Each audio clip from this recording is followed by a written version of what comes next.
Hi guys, welcome back to another video, Cork Model Farm Service. Today is on the Model Farm Season 9, Episode 1, so let's get straight into it. So, in the yard, oh Jesus, sorry, nearly fell on the chair.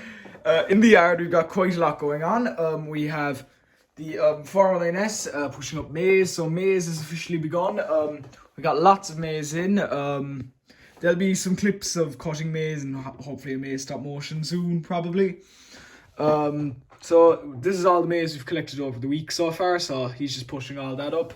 I'd say a good bit of that will be sold because we don't need it all, but like we'll take a good bit, but we don't need every bit of it. Then next to him is the Manitou with the shear grab, just getting a bit of feed. Last bit of feed for the day as we're kind of coming into the evening now, so he's just getting the last bit of feed to feed the cows. Then over here we have the Scania R350 with the brand new tanker trailer.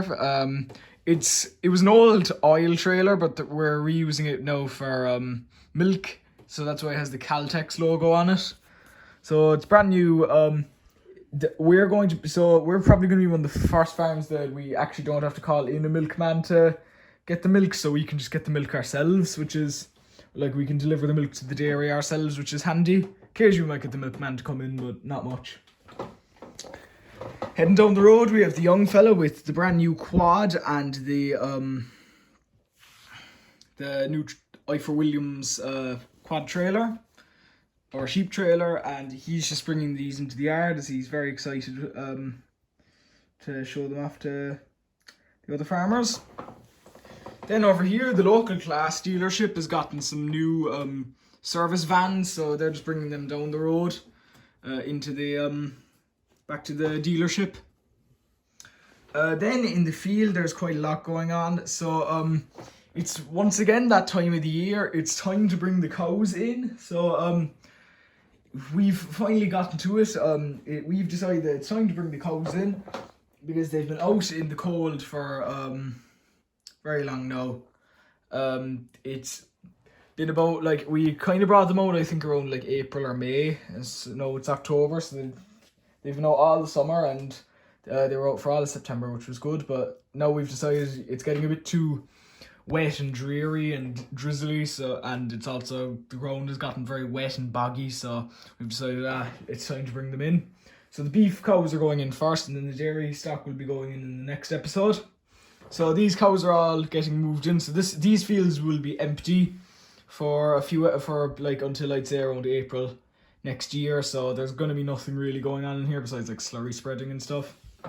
Then on the other side of the wall, in the chicken field, it's time to bring the chickens in as well. So we've got some chicken containers in the back of the Land Rover, so they're just getting chickens in and they're going to deliver them off to our friend the chicken farmer, who's going to spray paint them, and once the winter is over during the spring, he's going to bring them back to us, which is very nice of him. He's still going to use them for eggs and stuff, but we don't mind that. We can live without eggs for a few months, but we've got loads of eggs left over from the summer anyway, so we can sell them. Then over here we have a really cool convoy coming down the road. We have a brand new combine for the farm. So finally, after quite a long time, we finally gotten a combine. So this is the brand new Fendt A350AL combine, and it's header. So this combine came in from Italy. We'd go down to the port earlier today and collect it. We're very happy with it. It was working on just a standard sized dairy farm in Italy, kind of chopping wheat and barley. And then it also came with the header, obviously. We're going to try and find some sort of a corn header for it as well. We don't have a header trailer yet. We have to buy the header trailer separately, and that'll be coming in a few more episodes. But for now, we're just going to use the flatbed, as it gives it a bit of purpose, and it carries it perfectly, and it gives the flatbed a bit of purpose, because most of the time the flatbed is just always just lying around doing nothing really. And if this didn't come along, then we were considering selling it, to be honest.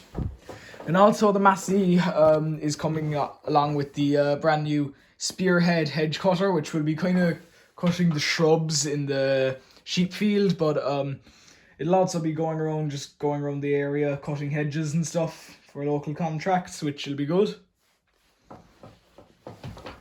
Then over here, we have the New Holland skid steer.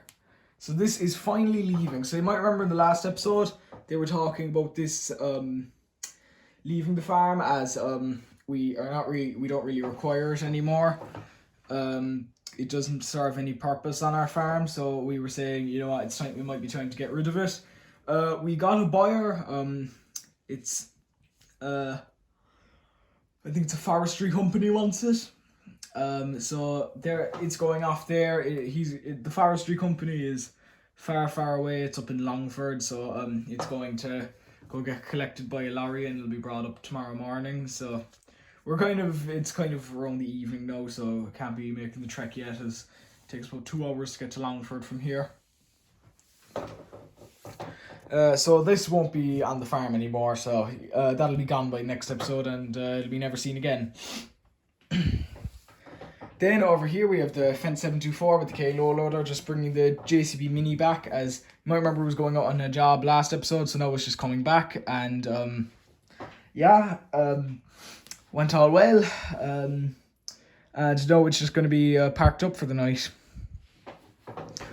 Then over here we have the T7 just parked in the shed. So it's all grand. Bucket over here as well. Then over here we have the Maize Convoy. We have the JCB Fast Track with the Kane silage trailer and the Fent 939 with the Marson silage trailer. So this is a very similar setup to what we were doing during silage time, as you might remember. The maize is a lot shorter than silage with us. We don't do it for that long, but we'll try and get as much in as we can. So this will be, we'll try and also switch up the tractors a bit, because we can afford to kind of switch up the tractors a bit. The Marson silage trailer is not really doing well, so that'll probably, I would say, before silage next year, that'll be gone and replaced by a different one. So we won't have to worry about it anymore. We're considering selling it. The only thing is that they're blocked off from getting to the field by the farmers, as they're bringing in the other cows from the field. So these cows are going into the shed as well. Same reason as the ones before. It's just too wet and too boggy, this ground. So they're just bringing them in. They're all going into this side. And then the Class Jaguar is just going off to the field. So it's pretty big field down the road, owned by us. We'll probably, I'd say it'll take about an hour to get the entire thing done. About 2 or 3 loads, I'd say. Then over here, the dairy cows are just enjoying their last bit of grass, as they'll be heading into sometime over this week. So they're just enjoying their last bit of outside life. Then over here we have the John Deere 8370R with the high spec 2,500 gallon tanker, and he's just spreading a bit of slurry. So this field is now empty, and we're just spreading a bit of slurry after all the cows were kind of trampling on it and stuff when they were out. So since the slurry ban is in, we're trying to get all our slurry out before the slurry ban is lifted. So there's gonna be a lot of slurry in the next couple of episodes until the slurry ban is actually lifted. So just until then. The calves will also be going in. We are not sure where the calves will be going during the winter, as we don't have enough room to actually rent out the to make the shed into the calf shed again, because it's got bales in it now. So maybe for now we're gonna probably find some other space where we're gonna try and find another shed in our out yard to put them, and then when all the bales are gone, it's actually easier to just put them in that shed there. So they'll be there, I'd say, maybe in a month or two, once all our bales are gone. And then over here in this field, the bull is being taken away. He's just going into the same shed as the rest of the beef cows, so that's why we've got the Ifor Williams trailer, and we've got the Challenger MT685C on it. We usually don't put tractors on the livestock trailers, but there was no other options really today, as everything else, like the 2 Land Rovers were out. 3 Land Rovers were out, I mean, all the cars were out. The David Brown isn't really starting, so that's why we had the Challenger on it, as it was really our only free tractor, as the rest were out working. So the ring feeder will be brought back into the yard, as it's just kind of a waste of space just leaving it out here. The pigs will also probably be going into another shed down the road until the winter, because they're not very hardy. So the sty will probably also be moved. So the sty and the ring feeder will be gone. So this field will be completely empty. We're not sure. The pigs come out earlier than the cows, so we're not sure what this field will be used for before the bull comes back. So we'll probably find it for some other use, maybe for the calves or something. Tillage field is completely empty. It's been all cultivated from grass. So yeah, the next thing will be maize in this field. Anyway, I hope you guys enjoyed. Sorry about the lack of kind of on the model farm episodes these past couple of days, as the main ones have just been shows and real life farming. From what I remember, a lot of all the new videos are getting very popular. I've been to 2 shows over the span of around 2 weeks, and they've all gotten really popular. So I hope you guys enjoyed, and I'll see you again very, very soon. Bye.